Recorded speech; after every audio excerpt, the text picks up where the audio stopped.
নমস্কাৰ গাইজ, আজি আমি কম মূলাং 8, 17 আৰু 26 তেওঁলোকৰ আহি থকা টাইমখিনি কেনেকুৱা হ'ব আৰু এইটো 2026টো বাকীখিনি টাইম কেনেকুৱা যাব। তাৰ আগতে মই এটা কথা ক'ব বিচাৰিম, মূলাং 8 যিসকল হয় ন,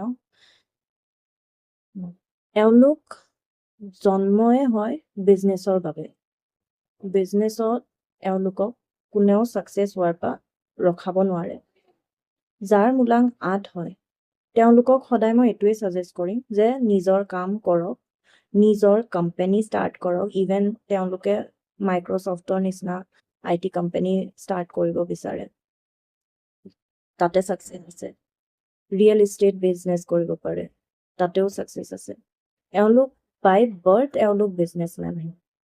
এতিয়া আমি চাম তেওঁলোকৰ এট প্ৰেজেণ্ট এনাৰ্জি, আহি থকা দিনকেইটাত তেওঁ কোনোবাই যদি চাকৰি কৰি আছে তেওঁলোকৰ কেনেকুৱা যাব বিজনেছ আৰু ৰিলেশ্যনশ্বিপ। প্ৰেজেণ্ট এনাৰ্জি কথা যদি ক'বলৈ যাওঁ, এতিয়া অলপমান হাৰ্ডল চলি আছে। আপোনালোক বহুত হাৰ্ড ৱৰ্ক কৰি আছে, বাট কিছুমান অলপমান অবষ্টিকল দেখা গৈছে। সেইটো বাৰু একো টেনশ্যন নাই, সেইটো কাৰণে মই আপোনালোকক ৰেমেডিজ দি দিম।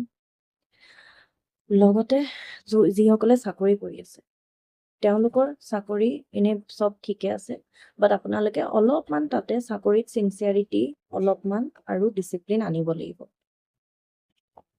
আৰু আহি থকা বাকী দিনকেইটা চব ঠিকে আছে, জাষ্ট এটা কাম কৰিব লাগিব। আপোনালোকে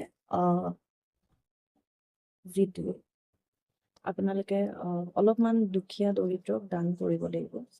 যদি পাৰে শনিবাৰৰ দিনা অলপ দান কৰিব। দান কৰিলে অলপমান আপোনালোকৰ যিখিনি হাৰ্ডলছ আৰু অবষ্টিকল আছে এইখিনি ঠিক হৈ যাব। এইটোৱে ৰেমেডি মই আপোনালোকক দিম, বাকী চব ঠিকে আছে।